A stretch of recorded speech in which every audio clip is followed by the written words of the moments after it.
Dad, did you like the whiskey I gave you for your birthday? That's what my son asked me over the phone last Tuesday morning. Simple question, right? Wrong. Dead wrong. My name is Frank Morrison. I'm 73 years old, and I've been living in this same house in Cedar Falls, Iowa for 42 years. Built it with my own hands back when lumber was cheap and promises meant something. Listen to this story until the end and tell me what you would have done in my place. And let me know what city you're watching this from, all right? So there I was, sitting in my kitchen with my morning coffee, when the phone rang. Michael's voice sounded different that morning. Nervous, maybe, like he was walking on eggshells. I gave it to Harold, I told him straight up. Your father-in-law. He loved it. Said it was the best whiskey he'd had in years. The silence that followed. Man, you could have heard a mouse sneeze in the next room. Just dead quiet. Then I heard Michael take this sharp breath, like someone had punched him in the gut. You gave it away? His voice cracked like a teenager's. That specific bottle? The one I brought you? Yeah, Michael. What's the big deal? It was my birthday present, wasn't it? Now, let me tell you about my son, Michael.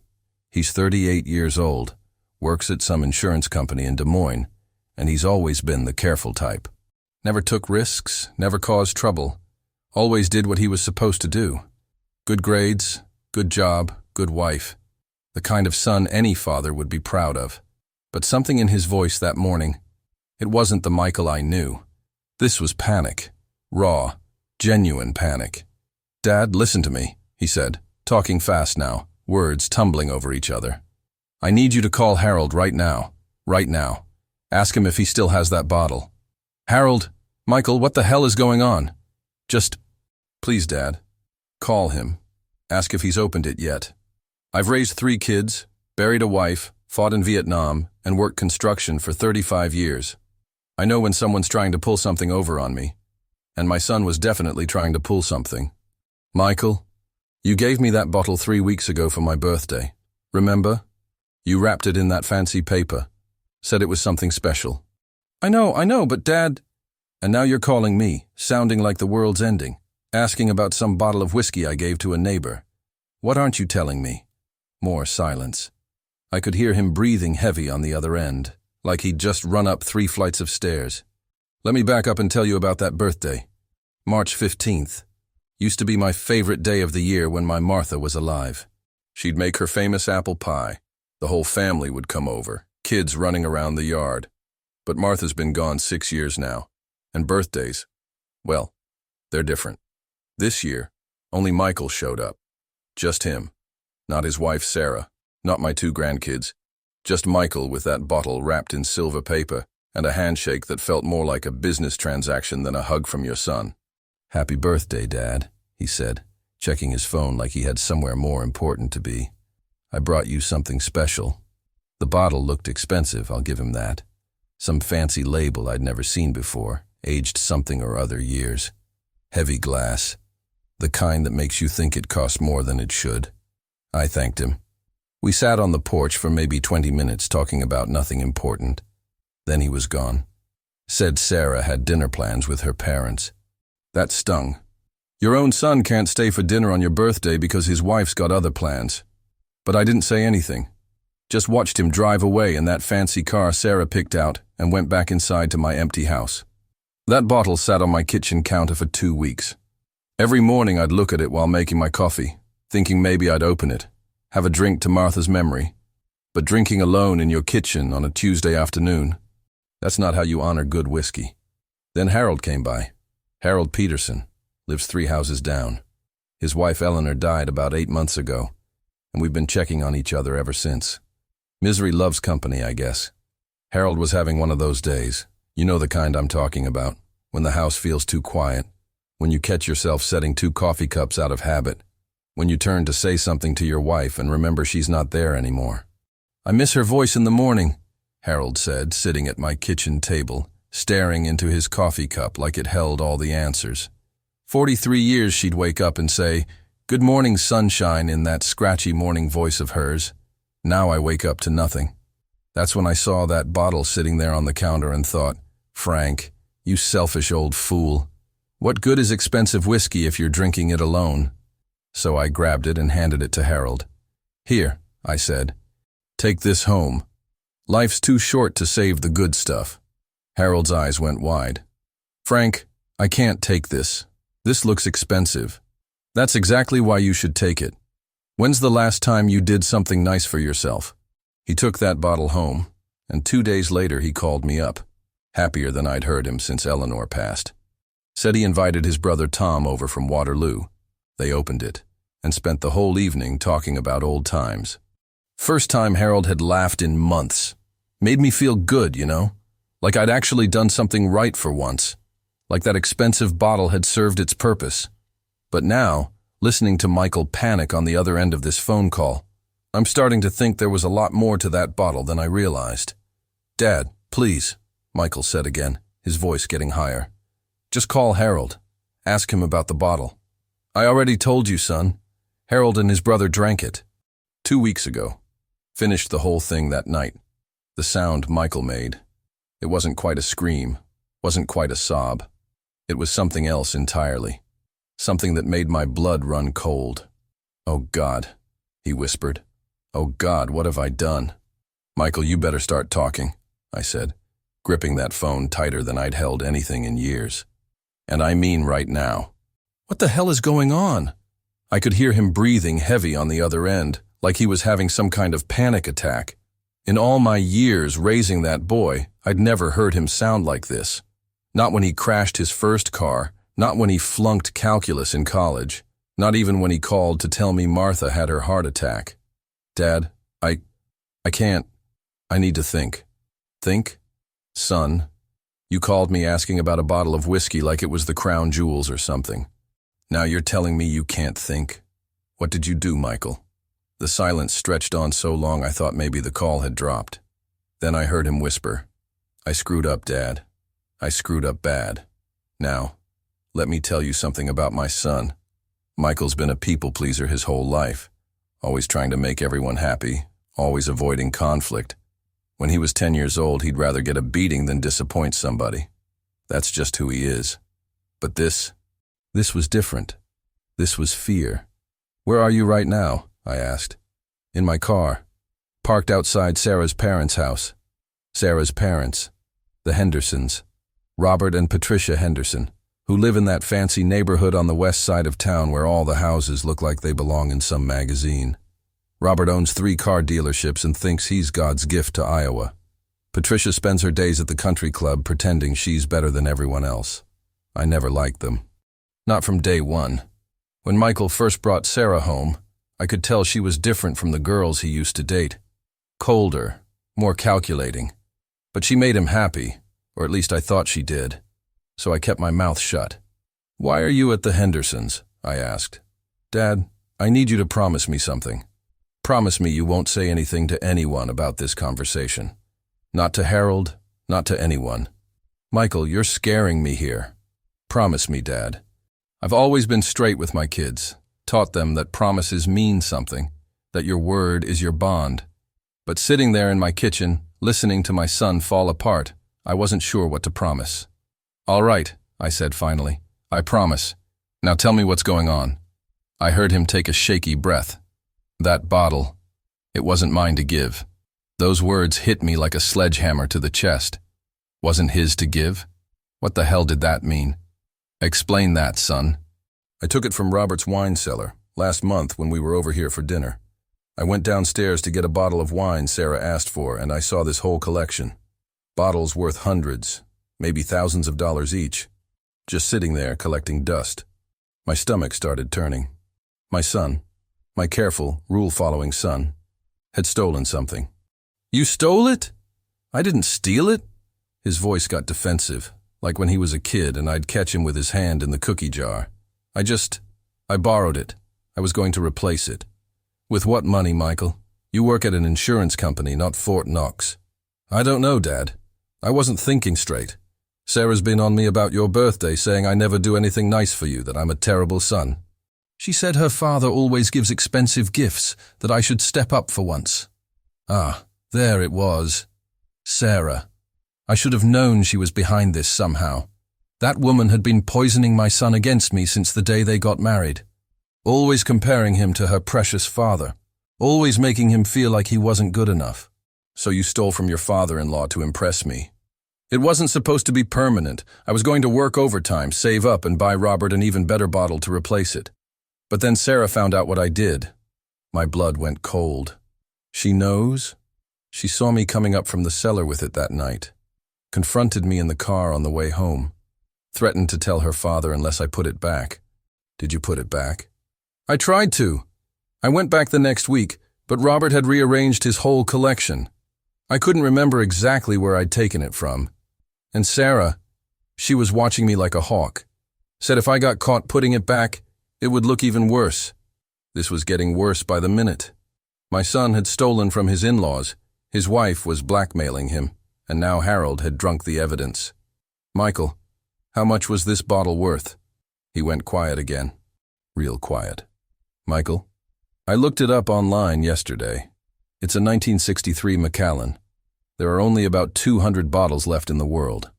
I didn't know much about fancy whiskey, but even I knew that sounded expensive. Real expensive. How much, son? Somewhere between $8,000 and $12,000. The room started spinning. I had to sit down before I fell down. $8,000 to $12,000. Harold and his brother had drunk $8,000 to $12,000 worth of whiskey in one night. Jesus Christ, Michael. Dad, what am I going to do? Sarah's been holding this over my head for 3 weeks. Every day she reminds me what I did, how I could go to jail, how her father would disown her if he found out. And now it's gone. Forever. I could hear the desperation in his voice, the panic. My son was drowning, and I was the one who'd pushed him under. Have you talked to Sarah about this? Are you kidding? She's inside right now having lunch with her parents, probably laughing about something. She doesn't know I called you yet. When I tell her what happened, she's going to lose her mind. Maybe it's time you stopped worrying about what Sarah thinks. Dad, you don't understand. She said if this ever came out, she'd leave me. Take the kids and leave. I can't lose my family over this. Family. That's what this was really about. Michael was so scared of losing his picture-perfect life that he'd stolen from his in-laws and was now falling apart because the evidence was gone. But here's the thing about family. Real family doesn't threaten to leave over mistakes. Real family stands by you when you screw up, helps you fix it, doesn't hold it over your head like a sword. Son, listen to me very carefully. Are you listening? Yes. You made a mistake. A big one. But mistakes can be fixed. What can't be fixed is living in fear for the rest of your life. Dad, you don't get it. This could destroy everything. Maybe everything needs to be destroyed. What do you mean everything needs to be destroyed? Michael's voice cracked like thin ice. Dad, this is my life we're talking about. My marriage, my kids, my job. Your job. What's your job got to do with this? Sarah threatened to call my boss, tell him I'm a thief. She said it would ruin my reputation, that no insurance company would ever trust me again. I had to bite my tongue to keep from saying what I really thought about a woman who'd threaten her own husband like that. But Michael wasn't done. And the kids, Dad. Emma's only 8 and Tyler's 5. If Sarah leaves and takes them, I'll lose everything that matters. Everything that matters. Those words stuck in my throat like a chicken bone. Here's my son, worried about losing his kids. And where was I when he needed me most?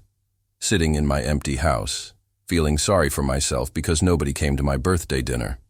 Michael, hang up that phone and get over here, right now. Dad, I can't. Sarah's expecting me to drive her home after lunch. Let Sarah find her own ride home. You need to be here talking to your father, not sitting in some parking lot having a breakdown. But if I just leave, son, you're 38 years old. You don't need permission to visit your father. Get in that car and drive. I heard him take a deep breath. Okay, I'm coming. But Dad, what are we going to do? Harold drank $12,000 worth of whiskey. How do we fix that? We'll figure it out when you get here. Drive safe. I hung up that phone and sat there in my kitchen, staring at the spot where that bottle used to sit. $12,000. In my day, that was enough to buy a house. Now it was just one bottle of whiskey that 2 old men had enjoyed on a quiet evening. But this wasn't really about the money, was it? This was about respect, about honesty, about what kind of man my son had become and what kind of woman he'd married. I thought about Martha then. What would she have said about all this? She always had a way of cutting through the nonsense, getting right to the heart of things. "Frank," she'd say, "that boy of ours is drowning, and he's been drowning for years. Only question is, are you going to throw him a rope or watch him go under?" 30 minutes later, I heard Michael's car pull into my driveway. Through the window, I watched him sit there for a full minute before getting out, like he was working up the courage to face his old man. When he walked through my front door, I barely recognized him. Michael had always been a neat kid, pressed shirts, combed hair, everything in its place. But the man who walked into my living room looked like he'd been wrestling with ghosts. His hair was a mess, his shirt was wrinkled, and his eyes looked like mine did the day Martha died. "Dad," he said, collapsing into the chair across from me. "I don't know what to do. Start from the beginning, and I mean the real beginning. How long has Sarah been treating you like this?" He looked up at me, surprised. "What do you mean?" "Don't play dumb with me, son. The threats, the comparisons to her father, making you feel like you're not good enough. How long?" Michael rubbed his face with both hands. Since about 6 months after we got married. Maybe longer. That's 7 years, Michael. I know how long it's been, Dad." "Do you? Because from where I'm sitting, it looks like you've been living with a stranger who happens to share your last name." He got quiet then.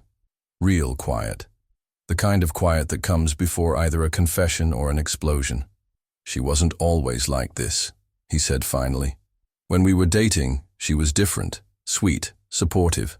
But after the wedding, after Emma was born, it's like she became someone else. Or maybe she became who she really was." Michael flinched like I'd slapped him. "Dad, she's my wife, the mother of my children. And I'm your father.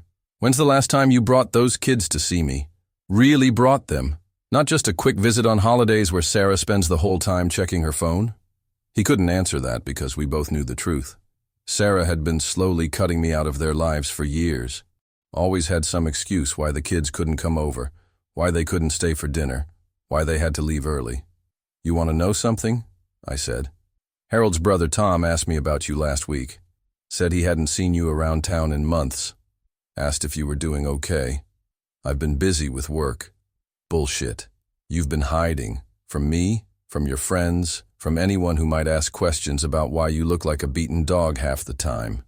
Michael stood up fast, his chair scraping against the floor. "That's not fair, Dad." "Fair? You want to talk about fair? Let me tell you what's not fair. What's not fair is watching your son turn into a shadow of himself because he's married to a woman who treats him like garbage. What's not fair is having grandchildren who barely know their grandfather because their mother thinks I'm beneath them. She doesn't think that. Doesn't she? When's the last time Sarah spoke to me for more than 5 minutes? When's the last time she asked how I was doing? Or if I needed anything? Or even bothered to pretend she cared that her husband's father exists?" Michael sat back down, his shoulders sagging like someone had let all the air out of him. "She says you don't approve of her. I don't. Haven't from day one. But you know what? I kept my mouth shut because you loved her, and I thought maybe I was wrong. Maybe she'd grow on me. Maybe she'd prove me wrong. And 7 years later, she's proven me right." We sat there in silence for a while, listening to the old house settle around us. Finally, Michael spoke up. "Dad, even if everything you're saying is true, it doesn't solve our problem. That bottle is gone, and when Robert finds out, he's going to know exactly who took it. How's he going to know that? Because I was the only one in his cellar that night. The only one who knew where his collection was." "Were you?" Michael looked at me funny. "What do you mean?" "I mean, who else has access to that house? Who else knows about that wine cellar?" "Sarah, obviously, and Patricia. But they wouldn't—" He stopped talking, and I could see the wheels turning in his head. "Michael, how often does your wife visit her parents?" 2, 3 times a week, sometimes more." "And does she ever go down to that cellar?" "Sometimes she helps her mother pick out wine for dinner, but nothing. That woman had access to that cellar any time she wanted. And if she was looking to set her husband up for a fall, what better way than to let him steal something and then hold it over his head? I watched my son's face change as the pieces started falling into place. His eyes went wide, then narrow, then something else entirely. Something I hadn't seen in years. Anger. You think Sarah set me up? I don't think anything yet. I'm asking questions. When did she first suggest you should give me something expensive for my birthday? Michael rubbed his temples like he was getting a headache. It was the week before. We were having dinner, and she started talking about how her father always gives thoughtful, expensive gifts. Said I should learn from his example. And when exactly did she send you down to that cellar? The night I took the bottle. We were having dinner at her parents', and Sarah asked me to get a specific wine. Said her mother wanted the 2018 Cabernet from the third shelf. Did you find that wine? Yeah, but it took me a while. The cellar's huge, and I'm not good with wine stuff. I was down there for maybe 10 minutes looking around. 10 minutes. Plenty of time to notice other things. Michael stood up and started pacing around my living room, something he used to do as a kid when he was working through a problem. But Dad, even if she wanted me to see the collection, that doesn't mean she wanted me to steal from it. Doesn't it? Think about it, son. She pressures you about getting me an expensive gift, sends you down to a cellar full of expensive bottles, then conveniently discovers what you did and threatens to expose you. How's that sound to you? It sounds... He stopped pacing and looked at me. It sounds like something Sarah would do. There it was. The first crack in the wall my son had built around his marriage. 7 years of making excuses for that woman, and finally he was starting to see what I'd been seeing all along. Michael, I need to ask you something, and I want you to think real hard before you answer. Has Sarah ever done anything like this before? Set you up for something, then used it against you? He sat back down, leaning forward with his elbows on his knees. For a long time he didn't say anything, just stared at the floor like it held all the answers to his problems. There was something with Tyler's daycare, he said finally. About 2 years ago. What happened? Sarah said we should switch him to this expensive private daycare closer to her parents' house. Said it would be better for him, better education, better kids, but we couldn't afford it on my salary alone. So what did you do? She suggested I ask my boss for a raise. Said I should tell him about the daycare situation, make it seem like I might have to look for a better job if he couldn't help me out. I didn't like where this was going. And it backfired. My boss took it as a threat, said the company couldn't be held hostage by employees' personal financial decisions. I almost got fired. What did Sarah say when you told her? Michael's laugh was bitter, the kind that doesn't have any humor in it. She said it was my fault for handling it wrong, that I should have been more subtle, more diplomatic. Then she used it as proof that I couldn't provide for our family properly. Jesus, Michael. But Dad, that's just Sarah being Sarah. She has high standards. She wants the best for our kids. No, son, that's Sarah being manipulative. There's a difference. My phone rang then, interrupting our conversation. I almost didn't answer it, but when I saw Harold's name on the caller ID, my stomach dropped. Hold on, I told Michael, then picked up the phone. Harold. Frank, hey. I hope I'm not interrupting anything, but I wanted to call and thank you again for that whiskey. Tom and I had such a good time the other night. I felt Michael's eyes burning holes in my back. That's good to hear, Harold. I was telling my daughter about it when she called yesterday. She's the one who got me interested in good whiskey in the first place. Anyway, she asked me what kind it was, and I realized I threw away the bottle without looking at the label. You wouldn't happen to remember, would you? My mouth went dry. Harold's daughter was some kind of wine expert, worked at a fancy restaurant in Chicago. If she got curious about that bottle... I don't remember off the top of my head, I said, trying to keep my voice steady. It was just something Michael brought me. Well, if you think of it, let me know. Linda's always interested in hearing about good whiskey. She might want to get me another bottle for Christmas. Another bottle. If Harold's daughter tried to track down another 1963 Macallan, she'd find out real quick what it was worth. And Linda wasn't the type to keep quiet about something like that. I'll ask Michael when I see him, I said. Thanks, Frank. You're a good friend. Talk to you soon. I hung up the phone and turned back to Michael, who was staring at me like I'd just grown a second head. Harold's daughter wants to know what kind of whiskey it was. Oh, God. Michael put his head in his hands. Linda Peterson. She works at some high-end restaurant in Chicago. She knows wine and spirits better than anyone. How do you know that? Sarah knows her. They went to college together. If Linda gets curious about that bottle, she'll figure out what it was worth. And she'll tell Harold, and Harold will tell you. And then the whole thing comes out anyway. We sat there for a minute, both of us realizing that our problem had just gotten a lot bigger. It wasn't just about the missing bottle anymore. It was about time. Time before someone figured out what had really happened. Dad, I have to tell Sarah what's going on. I have to tell her the bottle's gone. Do you? Or do you want to tell her? What's the difference?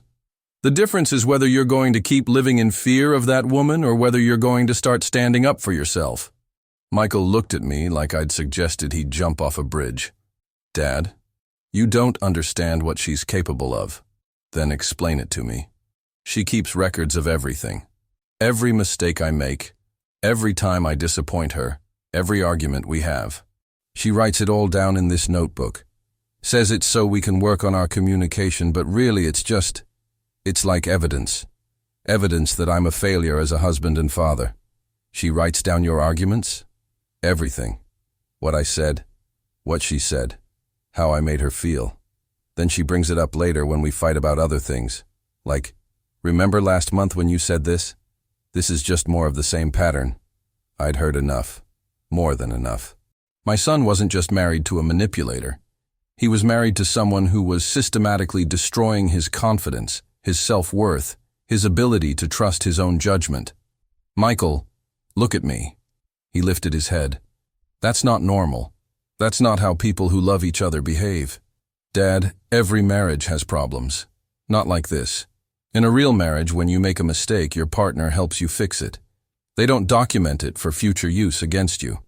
But what if she's right? What if I really am a screw-up who can't do anything right? Then why did she marry you? Why did she marry me?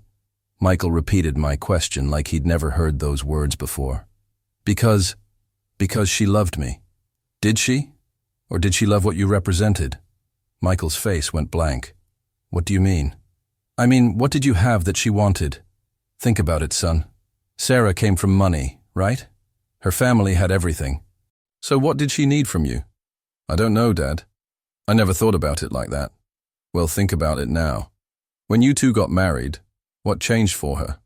Michael was quiet for a long time, staring out the window at the oak tree Martha and I planted when we first moved in. Finally, he spoke up, his voice barely above a whisper. She moved out of her parents' house. At what age? 26. 26 years old? And she was still living with Mommy and Daddy? She said she was saving money, being practical. Or maybe she needed an excuse to leave without admitting she wanted to get away from them. I could see the wheels turning in Michael's head. Her parents, they're not easy people, Dad. Robert's always been controlling. And Patricia's worse. Everything has to be perfect all the time. The house, the family, the image. Sounds familiar. What do you mean? Sounds like Sarah learned from the best. Michael flinched like I'd hit him, but he didn't argue. Couldn't argue because we both knew it was true. So she married you to escape her parents, but then turned around and treated you the same way they treated her. Is that about right? Maybe. I don't know. And now she's got you so twisted up you can't think straight. Got you stealing from her father to try and prove you're worthy of her love. You see the pattern here? Before Michael could answer, his phone started buzzing. He looked at the screen, and his face went white as paper. It's Sarah. Answer it. Dad, I can't. I don't know what to say. Answer the phone, Michael. Act normal. Don't mention anything about our conversation. He swiped to answer with a shaking hand. Hey, honey. I could hear Sarah's voice through the phone, sharp and impatient. Where are you? I've been waiting in the parking lot for 20 minutes. I'm at my dad's house. Something came up. What kind of something? You said you'd be right back. Dad needed help with something. I'll be there soon. Michael, my mother is making dinner for us tonight. We can't be late. I know, is this about that stupid whiskey again? My blood pressure spiked. She knew. She knew exactly why he was here, and she was playing games. No, it's not about the whiskey. Good, because I'm tired of hearing about it. You gave your father a gift. He should be grateful. End of story. Now get back here. We have obligations. Obligations. Not dinner with family, not time with loved ones. Obligations. I'll be there in a few minutes, Michael said. You better be. And Michael, don't mention the whiskey thing to my parents. The last thing we need is them asking questions about where you got an expensive bottle. She hung up without saying goodbye. Michael stared at his phone like it had just bitten him. Did you hear that? I asked. What? She told you not to mention the whiskey to her parents. Why would she say that if she didn't know exactly what you'd done? Michael's hands were shaking now. Maybe she just doesn't want them to think I spent too much money. Or maybe she doesn't want them to start wondering where that specific bottle came from. Dad, you're making it sound like she planned this whole thing. Didn't she? Michael stood up and started pacing again, but this time it was different. This time he looked like a caged animal looking for a way out. Even if you're right, what does it matter now? The bottle's gone. Harold drank it. There's no going back. Says who? Says reality, Dad. You can't undrink whiskey. No, but you can tell the truth. Michael stopped pacing and stared at me. Tell the truth to who? To Robert. To Patricia. Tell them exactly what happened. Are you insane? That would ruin everything.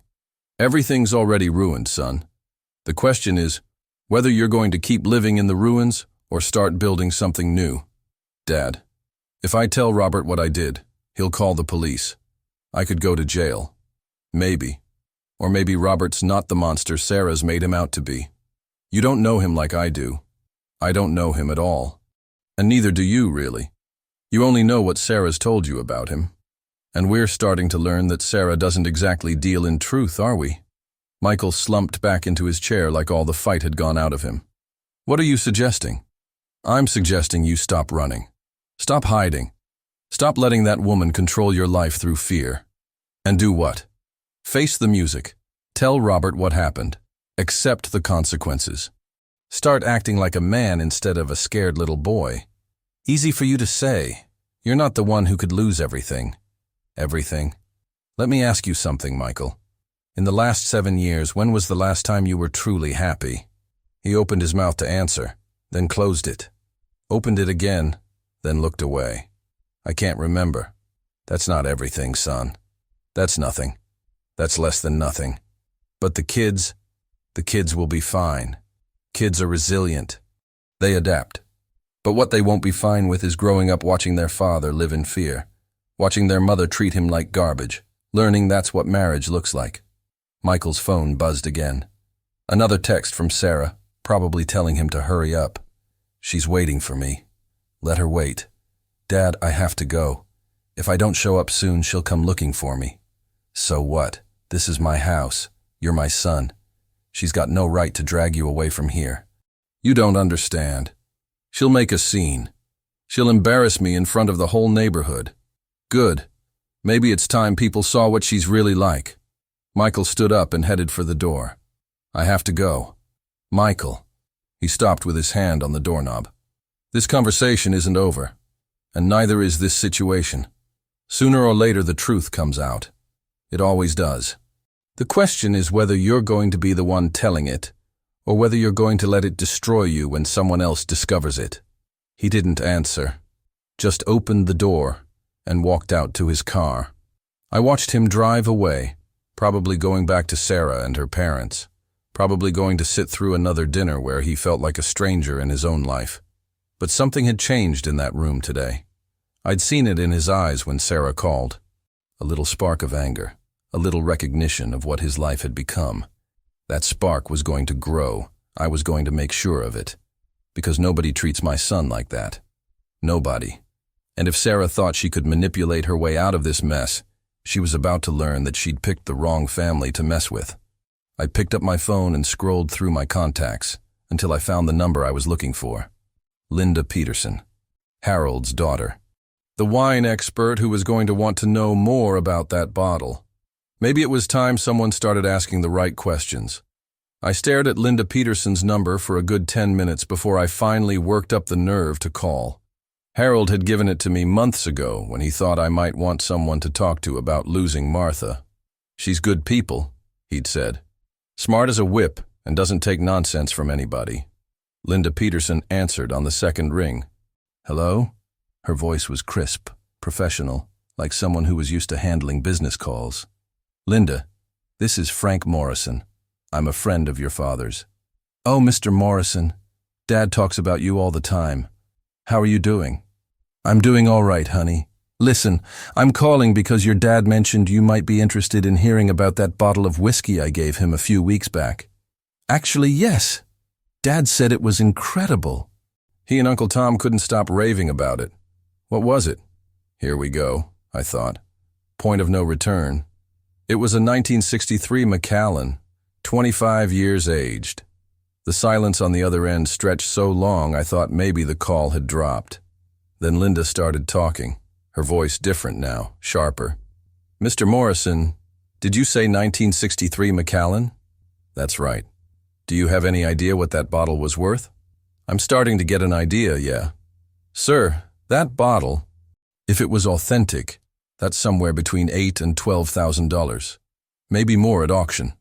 So I've been told. Another long pause. Mr. Morrison, I don't mean to pry, but how did you come by a bottle like that? That's not something you just pick up at the local liquor store. No, it's not. My son gave it to me for my birthday. Your son gave you a $12,000 bottle of whiskey? I could hear the disbelief in her voice, and I didn't blame her. If someone had told me the same story, I'd have been suspicious too. That's what I thought too, honey. Turns out there's more to the story. What kind of more? The kind that might interest someone who knows about expensive liquor and doesn't like people who take things that don't belong to them. Linda went quiet again, but this time I could almost hear her thinking. Mr. Morrison, are you saying that bottle was stolen? I'm saying it wasn't my son's to give. And I'm saying the person who really owns it doesn't know it's gone yet. Jesus Christ. Language, honey. Sorry, but Mr. Morrison, this is serious. If someone stole a bottle worth that much money, they could go to jail, I know. Question is, what should an old man do when he finds out his neighbor drank stolen whiskey? Well, the right thing to do would be to contact the owner and the police, even if it might destroy my son's life. Linda was quiet for a long time. When she finally spoke, her voice was gentler. Mr. Morrison, can I ask you something? Is your son the one who stole it? Yes. And you're trying to protect him? I'm trying to figure out what justice looks like in a situation like this. What do you mean? I mean, sometimes the person who gets caught isn't the person who deserves the punishment. Linda didn't say anything for a while. I could hear traffic in the background, probably walking down some busy Chicago street. Mr. Morrison, I think you and I should meet, face to face. Can you drive to Chicago? I can, but why? Because this conversation is getting complicated, and I think there are things you're not telling me. And if someone's been manipulating your son, I want to hear the whole story before we decide what to do about it. Smart girl, just like her father said. When? This weekend, Saturday afternoon. I'll text you an address. Linda, before you hang up, let me ask you something. Do you know a woman named Sarah Morrison? Used to be Sarah Henderson. Sarah Henderson. Wait, tall, blonde, went to Northwestern? That's the one. I know her. We were in the same sorority. Why? She's my daughter-in-law. The pause that followed was the longest yet. Oh. What's that O supposed to mean?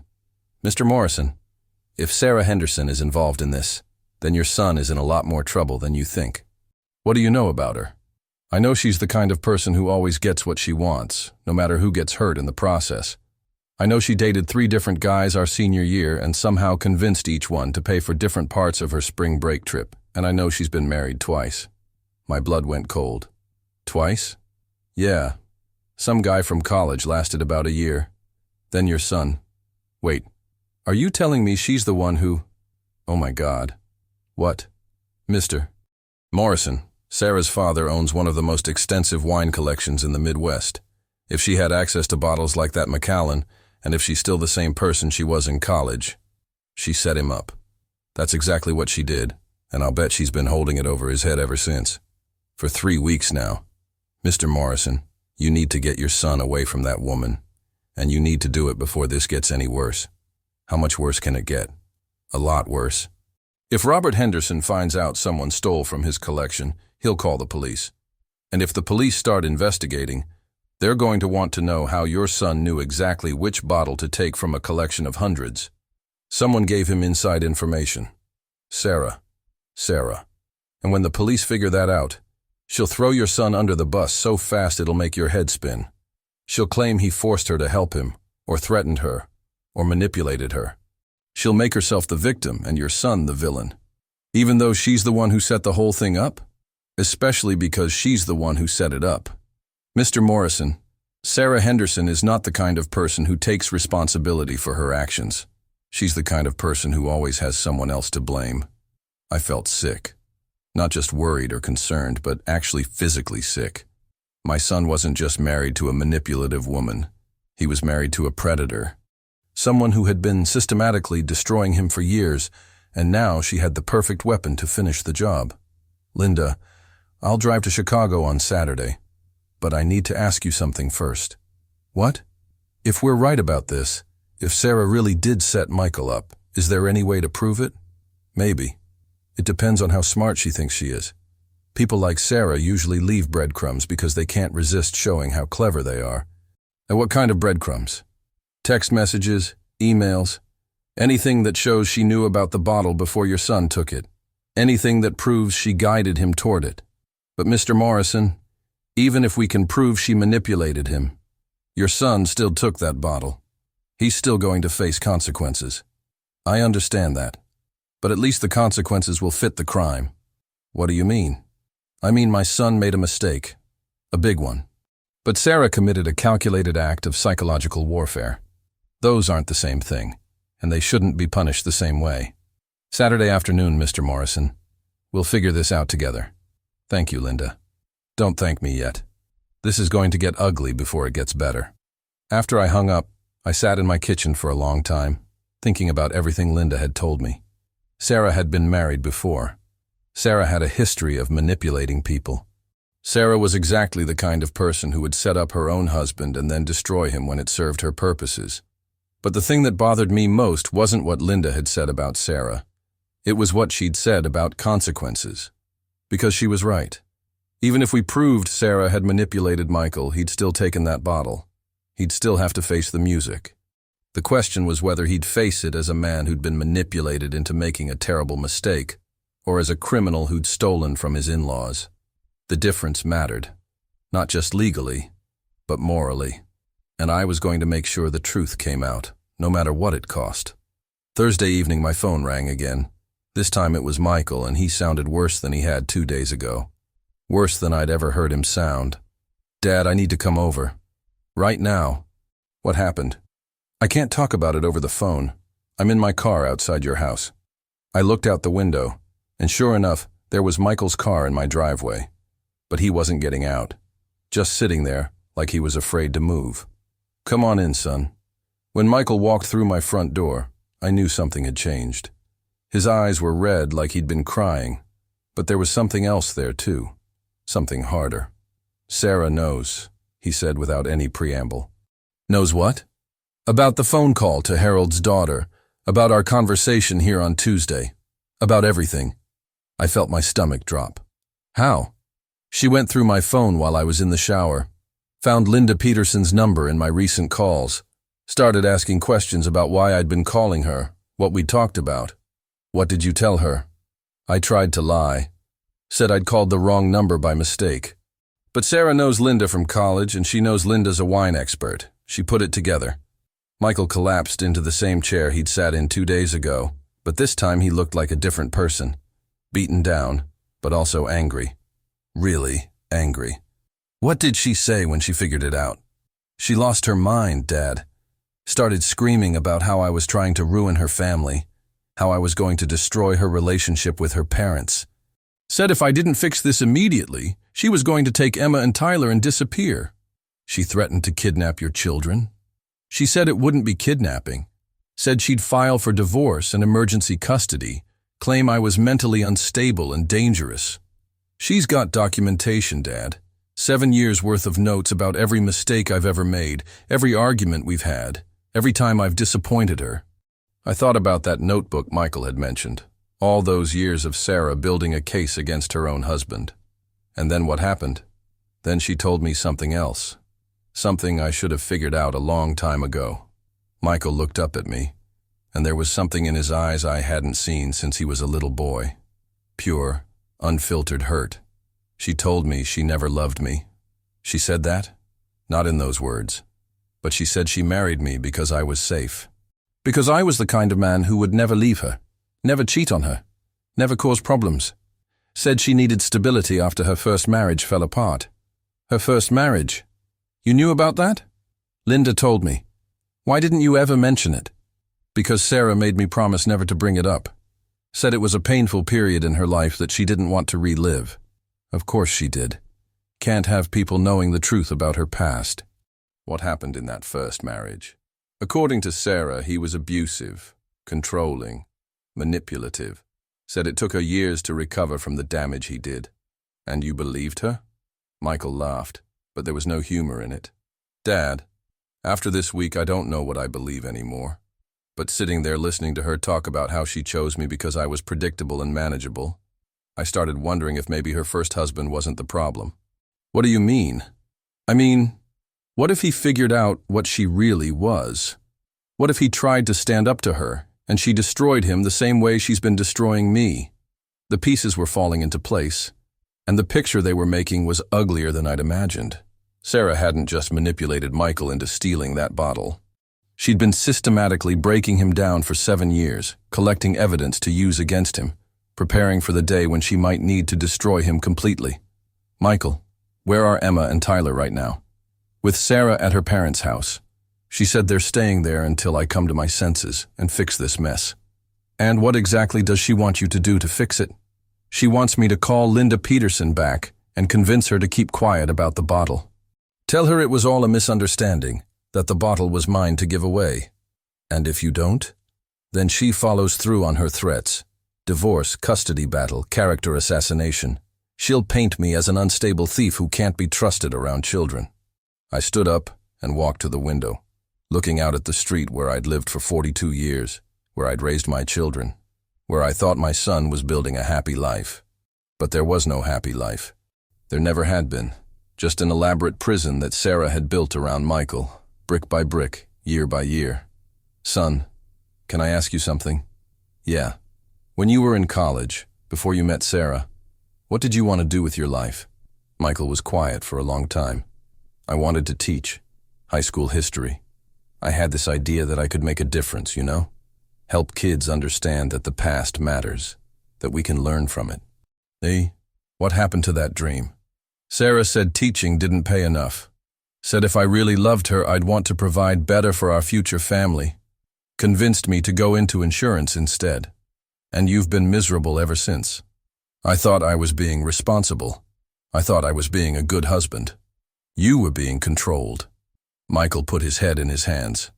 Dad, what am I going to do? Even if everything you and Linda think is true, even if Sarah did set me up, I still took that bottle. I still committed theft, and now she's got my kids. Not for long. What do you mean? I turned away from the window and looked at my son. Really looked at him.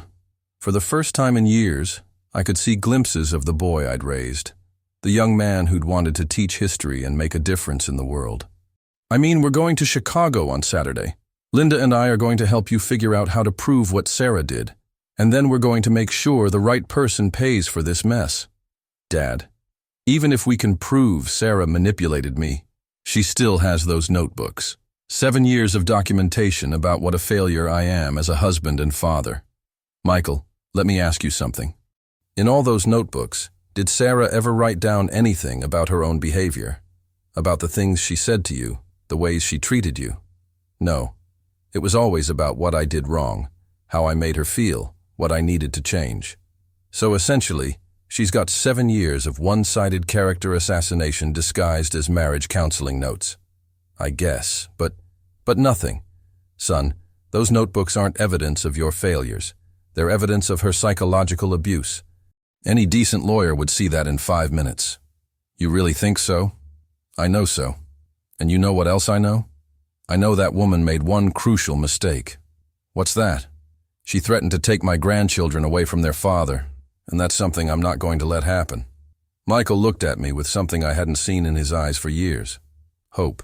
Not much, but a little spark of it. Dad, what if this all backfires? What if we make everything worse? Then we make everything worse. But son, sometimes you have to burn down the house to kill the termites. That's a terrible metaphor. Yeah, well, I'm 73 years old. My metaphors don't have to make perfect sense anymore. For the first time in days, Michael almost smiled. Almost. Are you really going to help me fight her? Son, I've been waiting 7 years for you to ask me that question. Why didn't you say something sooner? Because you weren't ready to hear it. But you're ready now. How do you know? Because for the first time since you married that woman, you're angry instead of scared. And angry men fight back. Michael stood up and walked over to where I was standing by the window. Dad, I'm scared I've screwed up my kids' lives. I'm scared they're going to grow up thinking this is what marriage looks like. And we make sure they see what happens when good people stand up to bad people. We show them that their father isn't a victim. He's a man who was tricked, but who found the courage to fight back when it mattered most. And if we lose, then we lose fighting instead of lose surrendering. There's a difference. Michael nodded slowly. Saturday in Chicago. Saturday in Chicago. And Michael? Yeah? Bring those notebooks if you can get them. I think Linda's going to want to see exactly what kind of evidence Sarah thinks she has against you. Saturday morning, I was loading my truck for the drive to Chicago when Michael pulled into my driveway. He got out, carrying a black leather bag that looked heavy, and his face was grim but determined. You got them? I asked. I got them. All 3 notebooks, plus her laptop and some other things you're going to want to see. How'd you manage that? Sarah took the kids to her mother's bridge club this morning. Said she wanted to show them off to all the ladies, make sure everyone knew what a perfect family she had. I went to the house while they were gone. She didn't change the locks? No. She wanted me to think I still had access, that this was just a temporary separation, part of her control game. Michael opened the bag and pulled out 3 spiral-bound notebooks, the kind you'd use for school. They looked innocent enough, but I knew what was inside them. 7 years of psychological warfare, disguised as marriage counseling. What else did you find? Text messages between Sarah and her college friends. Emails to her divorce attorney from her first marriage. And Dad, there's something else. Something that's going to make you furious. What? She's been in contact with a family law attorney here in town for 6 months. She's been planning this divorce since way before the Whisky incident. I felt the blood drain from my face. 6 months? I found email drafts on her laptop. She's been building a case for sole custody, claiming I'm financially irresponsible, emotionally unstable, and potentially dangerous. The Whisky thing was just the final piece she needed. We got in my truck and started the 2-hour drive to Chicago. Michael spent most of the trip reading from Sarah's notebooks, his voice getting angrier with each page. Listen to this, he said. March 12th, Michael came home late from work again. When I asked where he'd been, he became defensive and argumentative.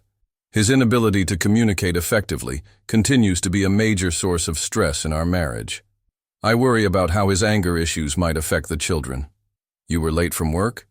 I stopped to buy groceries on the way home. Took an extra 20 minutes because they were restocking the meat department. And that became anger issues and communication problems? According to Sarah, everything I did was a symptom of some deeper character flaw. If I was quiet, I was being sullen and passive-aggressive. If I tried to explain myself, I was being defensive and argumentative. I couldn't win. Keep reading.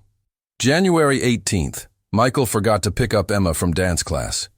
When I confronted him about it, he blamed his work schedule rather than taking responsibility for his poor planning and lack of consideration for our daughter's activities. What really happened? I was in a meeting that ran over. Called Sarah as soon as I got out. Told her I'd be 15 minutes late. She said she'd pick up Emma herself, no problem. But apparently that was just so she'd have something to write down later. Every page was the same. Normal family situations twisted into evidence of Michael's failures as a husband and father. A man who worked late became irresponsible. A man who forgot to take out the trash became inconsiderate. A man who wanted to watch football on Sunday became selfish and disconnected from his family. Dad, this one's from right after Tyler was born. Michael's voice was shaking now. November 3rd. Michael seems overwhelmed by the responsibility of caring for 2 children. He frequently appears anxious and uncertain, which suggests he may not be emotionally prepared for the demands of fatherhood. I'm concerned about his ability to provide stable guidance for our children as they grow older. You were overwhelmed after your 2nd child was born? What monster. I was tired, Dad. Tyler wasn't sleeping through the night. Emma was acting out because she wasn't getting as much attention, and I was working overtime to pay for the bigger house Sarah insisted we needed. But instead of supporting me, she was documenting my struggles to use against me later. We drove in silence for a while, both of us processing the magnitude of what Sarah had done. This wasn't just manipulation. This was systematic emotional torture, carefully planned and meticulously documented. Michael, show me those emails to the divorce attorney. He pulled out a folder full of printed emails. This one's from October, he said. Sarah writes, my husband has become increasingly unstable over the past year. I'm concerned for my safety and the safety of my children. I need to understand my options for protecting myself and securing sole custody. Increasingly unstable how? She cites things like me raising my voice during an argument about household expenses, and the time I slammed a cabinet door after fighting with our insurance company about a denied claim. So, normal human frustration became evidence of domestic violence. That's exactly what it became. And look at this response from the attorney. Michael handed me another page. He tells her she needs more concrete evidence of instability or dangerous behavior. Suggests she start documenting incidents more thoroughly and consider whether any of my actions could be construed as threats or intimidation. So the attorney coached her on how to build a better case against you. And that's when the notebook entries started getting more detailed and more focused on portraying me as dangerous rather than just incompetent. We pulled into Chicago just after noon and met Linda at a coffee shop in Lincoln Park. She took one look at the evidence Michael had brought and whistled low. Jesus, this is worse than I thought. You've seen this kind of thing before? I asked. Not this systematic. But yeah, I dated a guy in law school who pulled similar stuff. Always made me feel like I was crazy, like I was the problem in every situation. Took me 2 years to realize he was gaslighting me. What's gaslighting? Michael asked. It's when someone manipulates you into questioning your own sanity. They twist every situation to make you think you're wrong, you're overreacting, you're the source of all the problems. Eventually, you start believing it. Linda started going through the notebooks page by page, occasionally making notes on her phone. Michael, can I ask you something? In 7 years of marriage, did Sarah ever admit to being wrong about anything? Ever apologize for something she did? Michael thought about it for a long time. No, never. If something went wrong, it was always because I hadn't communicated clearly, or I'd misunderstood her, or I'd created a situation that forced her to react badly. Classic narcissistic behavior.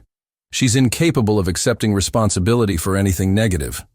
But Linda, I said, how does this help us with the whiskey situation? Because it establishes a pattern. Sarah's been systematically undermining Michael's confidence and judgment for years. When we present this to Robert Henderson, along with the evidence that she guided Michael to that wine cellar, it's going to be pretty clear who the real architect of this whole situation was. You think Robert will believe us? I think Robert's going to be more interested in getting his bottle back than in prosecuting his daughter's victim, especially when he realizes his own daughter set the whole thing up. Linda pulled out her laptop and started typing. I'm going to draft an email to Robert. We're going to request a meeting, and we're going to lay out everything we know. The manipulation, the notebooks, the planned divorce, all of it. What about the bottle? Harold already drank it. We'll offer to compensate him for the value. It's not ideal, but it's better than letting Sarah destroy Michael's life over something she orchestrated. Michael looked scared again. What if Robert doesn't believe us? What if he calls the police anyway? Then we deal with it, I said. But son, we're not going to let Sarah win. Not after what she's done to you. Linda finished typing and looked up at us. I'm sending this email in 1 hour. That gives you time to change your mind if you want to. I'm not changing my mind, Michael said. I'm done running from her. Good, because once we send this, there's no going back. Sarah's going to know we're fighting back, and she's going to escalate. Are you ready for that? Michael looked at me, then at Linda, then back at the notebooks that contained 7 years of psychological abuse disguised as marriage counseling. Yeah, he said. I'm ready. Linda hit send on that email at exactly 2 o'clock Saturday afternoon. We sat there in that coffee shop staring at her laptop screen like it might explode, waiting for something to happen. Nothing did.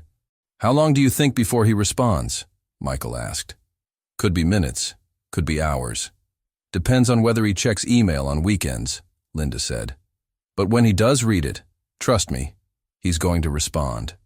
23 minutes later, Linda's phone rang. She looked at the caller ID and nodded at us. Robert Henderson. She answered on speaker. Hello, Mr. Henderson. Ms. Peterson, I just read your email. I need to see you immediately. His voice was tight, controlled, but I could hear the anger underneath. We're in Chicago right now. We can drive back and meet you this evening. No, I'm driving to Chicago. Give me an address. I'll be there in 2 hours. Linda gave him the address of her apartment, and Robert hung up without another word. Well, she said, that's not the reaction I was expecting. What were you expecting? I asked. I was expecting him to take some time to process what we told him. Maybe call his attorney, maybe demand more proof. I wasn't expecting him to drop everything and drive to Chicago on a Saturday afternoon. Is that good or bad? Michael asked. I honestly don't know. We spent the next 2 hours at Linda's apartment going over our evidence one more time, making sure we had everything organized and ready to present. Michael was pacing around her living room like a caged animal, and I couldn't blame him. We were about to blow up his life, one way or another. At exactly 4 o'clock, there was a knock on Linda's door. She opened it to reveal a tall, distinguished-looking man in an expensive suit who looked exactly like what you'd expect from someone who owned 3 car dealerships. Robert Henderson was not a man you'd want to cross. Mr. Henderson, please come in. This is Frank Morrison and his son Michael. Robert walked into the apartment and looked directly at Michael. For a long moment, neither of them said anything. Then Robert spoke, his voice deadly quiet. You stole from me. Yes, sir. I did. Do you have any idea what that bottle was worth? About $12,000, sir. Closer to 15, actually. It was a gift from my father when I graduated college. One of only a few things I had left to remember him by. I felt my heart sink. This wasn't just about money. This was about family, about memory, about something irreplaceable. Michael's face went white. Mr. Henderson, I'm so sorry. I didn't know. You didn't know what? That stealing is wrong? That taking something that doesn't belong to you is a crime? I didn't know what it meant to you. I thought it was just another bottle in your collection. Just another bottle. Robert's voice was getting louder now. Do you know how many bottles are in my collection, Michael? No, sir. 473. Do you know which one was my father's gift? The one I took. That's right. Out of 473 bottles, you took the only one that couldn't be replaced. The room went silent. Linda cleared her throat. Mr. Henderson, before we go any further, I think you need to see what we found in Sarah's notebooks. I don't give a damn about Sarah's notebooks. I care about my property that was stolen and is now gone forever. Sir, I said, speaking up for the first time, I understand you're angry. You have every right to be. But your daughter manipulated my son into taking that bottle. My daughter didn't steal anything. Your son did. Your daughter set him up. Prove it. Linda handed Robert the folder of printed emails. These are communications between Sarah and a divorce attorney. Look at the dates. Robert read silently for several minutes, his expression getting darker with each page. This email is from 6 months ago. That's right. Sarah was planning to divorce Michael long before the whiskey incident. She needed evidence that he was unstable and irresponsible. And you think she used my bottle to create that evidence? We think she guided him to your wine cellar specifically to create a situation she could exploit. Robert set down the emails and picked up one of Sarah's notebooks. He read for maybe 5 minutes before looking up. This is about Michael forgetting to pick up Emma from dance class. Yes, I remember that day. Sarah called me, said Michael had abandoned Emma at the studio, made it sound like he deliberately left his daughter stranded. What really happened? According to this notebook, his meeting ran over and he called Sarah to let her know he'd be 15 minutes late. Sarah volunteered to pick up Emma herself. Robert's face was getting redder. She told me Michael had left Emma sitting alone for an hour with no explanation. She lied to you. She's been lying to all of us. Robert sat down heavily in Linda's chair. How long has this been going on? 7 years, Michael said quietly. 7 years of documenting every mistake I made, every argument we had, every moment of weakness. She was building a case against me from the beginning. Why didn't you say something sooner? Because I thought it was my fault. She convinced me that I really was a terrible husband and father, that I really was the problem in our marriage. Robert was quiet for a long time, reading through more of the notebook entries. Finally, he looked up at Michael. You still stole from me. Yes, sir, I did. And I'll accept whatever consequences come from that. But I want you to know that your daughter spent weeks pressuring me to get you an expensive gift, then deliberately sent me to your wine cellar, then used what I did to threaten and manipulate me. What kind of threats? She said she'd tell you what I'd done unless I did exactly what she wanted. She said you'd have me arrested, that I'd go to jail, that she'd take my children and disappear. And you believed her? Wouldn't you? If someone had stolen from your father's collection, what would you do to them? Robert was quiet again. I'd probably want to kill them. Exactly. So when Sarah told me you'd destroy my life if you found out, I believed her. I was terrified. But instead of coming clean, you let her blackmail you for 3 weeks. Yes, sir. That was wrong. I should have come to you immediately. Yes, you should have. Robert stood up and walked to Linda's window, looking out at the Chicago skyline. Michael, what you did was theft, pure and simple. The fact that my daughter manipulated you into it doesn't change that. I understand. But what my daughter did was worse. She committed premeditated psychological abuse against her own husband, using my property as a weapon. Robert turned back to face us. I've been wondering for months why Sarah seemed so eager for you two to get divorced. She kept hinting that you weren't good enough for her, that she deserved better. I thought she was just being dramatic. She was setting the stage, Linda said, making sure everyone would believe her when she finally made her move. Well, she miscalculated. Robert's voice was cold now, businesslike. Because I don't like being used. And I especially don't like being used against my son-in-law, who, despite his poor judgment, is a good father to my grandchildren. What are you going to do? Michael asked. I'm going to call my daughter and tell her to come home, tonight, with Emma and Tyler. And then we're going to have a family meeting that she's not going to enjoy. And what about me? Are you going to press charges? That depends. On what? On whether you're willing to stand up to her. Because, Michael, if you go back to being her victim after everything we've discovered today, then you're not the man I thought you were. And you're definitely not the father my grandchildren deserve. Robert picked up his coat and headed for the door. I'll be in touch tomorrow. And Michael? Yes, sir. Next time you want to give your father an expensive gift, buy it with your own money. Sunday evening, I was sitting on my front porch when I saw 3 cars pull into my driveway. Robert Henderson's black Mercedes, Michael's sedan, and behind them, Sarah's white SUV. I'd been expecting this moment for 24 hours, ever since Robert had called that morning to tell me the family meeting was happening at my house. Neutral territory, he'd said. And Frank, I want you there. You're the one who started this whole thing by giving that bottle away. Now here they were, and I could see through Sarah's windshield that Emma and Tyler were in the back seat. Those kids had no idea their whole world was about to change. Michael got out first, looking more determined than I'd seen him in years. Robert emerged from his Mercedes like a man on a mission. And Sarah took her time getting out of her car, checking her makeup in the mirror, smoothing her dress. Even now, even facing complete exposure, she was more concerned with appearances than reality. Dad! Emma ran up to me and wrapped her arms around my waist. She was 8 years old with Michael's eyes and Sarah's blonde hair, and she was the brightest light in my life. Grandpa Frank, why is everyone so serious? Just some grown-up stuff, sweetheart. Nothing for you to worry about. Tyler, who was 5 and shy, hung back near Sarah. She had her hand on his shoulder in a way that looked protective but felt possessive. Frank, Sarah said, her voice artificially sweet, I hope you don't mind us descending on you like this. Daddy insisted we all needed to talk. Daddy. She was already trying to manipulate the situation, making Robert sound like the unreasonable one.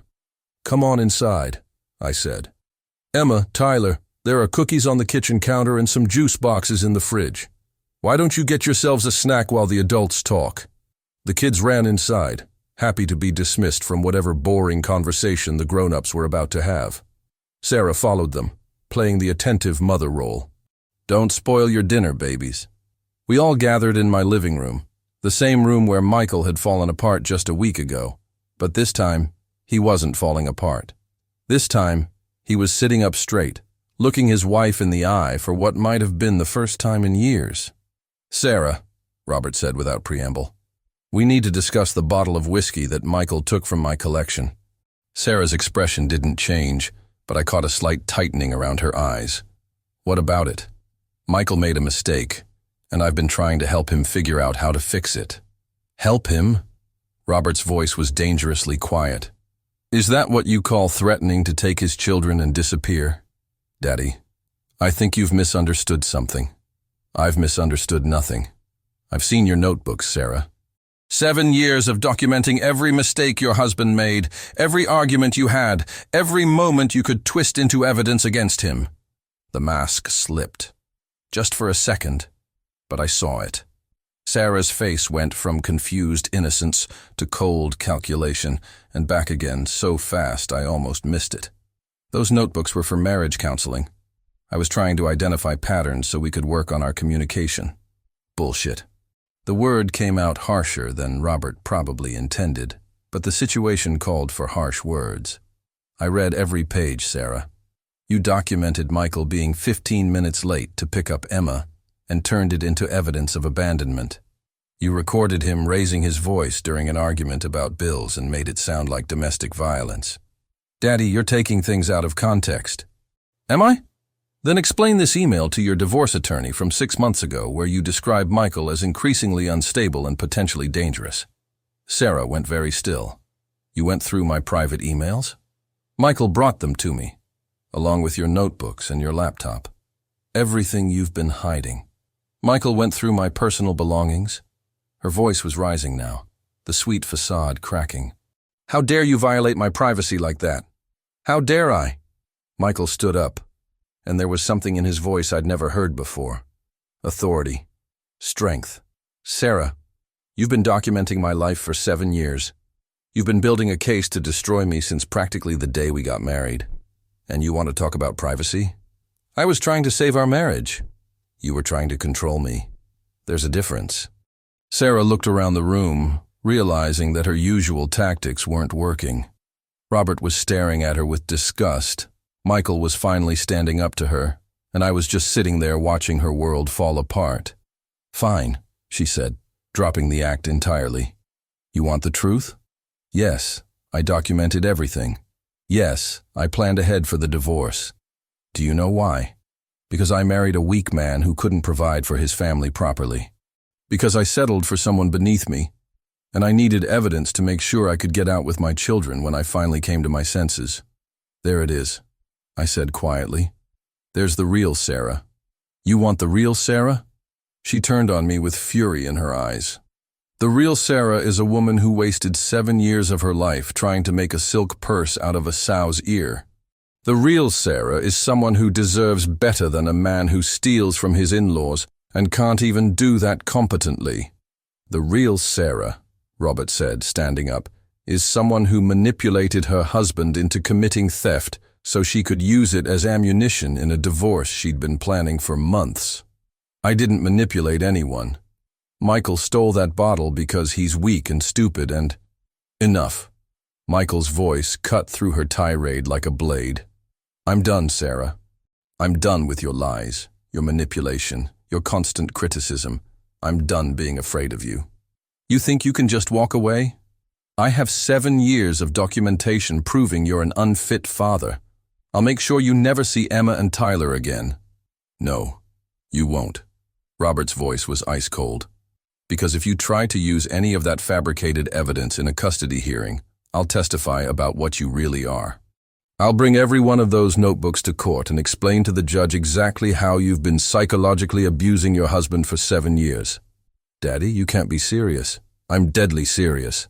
And Sarah, if you think you can take my grandchildren away from their father using lies and manipulation, you've forgotten who you're dealing with. Sarah looked around the room one more time, seeing that she had no allies left. No one left to manipulate. Fine. You all deserve each other. But don't think this is over. Actually, it is over, Michael said. And Sarah, I'll be filing for divorce tomorrow, and I'll be seeking primary custody of Emma and Tyler. On what grounds? On the grounds that you're a manipulative narcissist who's been psychologically abusing me for 7 years. Thanks to your own notebooks, I have plenty of evidence. Sarah stared at him for a long moment, probably trying to figure out if this was the same man she'd been controlling for nearly a decade. Apparently deciding it wasn't, she turned and walked toward the kitchen. Emma, Tyler, we're leaving. Actually, Robert said, they're staying here tonight, with their father and grandfather. You can't. I can, and I am. Those children have been living in a house full of tension and manipulation for too long. They're staying here tonight, and tomorrow we'll figure out what's best for them going forward. Sarah opened her mouth to argue, then seemed to realize she was outnumbered. She grabbed her purse and headed for the door. This isn't over, she said again. Yes, it is, I called after her. We listened to her car start and drive away, and then the house was quiet except for the sound of Emma and Tyler in the kitchen, arguing about whether chocolate chip cookies were better than oatmeal raisin. Dad, Michael said, turning to me. Thank you. For what? For not letting me drown. Robert walked over and held out his hand to Michael. I owe you an apology. Sir, I should have seen what was happening. I should have protected you and my grandchildren from her. You couldn't have known. I should have known. Parents are supposed to protect their children, even grown children. Michael shook Robert's hand, and I could see something settling between them. Respect, maybe. Understanding. Now, I said, what do you say we go see about those cookies? And maybe figure out how to explain to 2 kids that their lives are about to get a whole lot better. As we walked toward the kitchen, I could hear Emma telling Tyler some elaborate story about why chocolate chip cookies were scientifically superior to all other cookies. Normal kid stuff. Happy kid stuff. For the first time in years, my house was going to be full of real laughter again. And that bottle of whiskey that started this whole mess? It had served its purpose after all. Sometimes the most expensive gifts aren't measured in dollars. Sometimes they're measured in freedom. You know, after everything I've been through, I'd do it all over again. Tell me, did this story make sense to you too? And let me know. Where are you listening to me from, huh?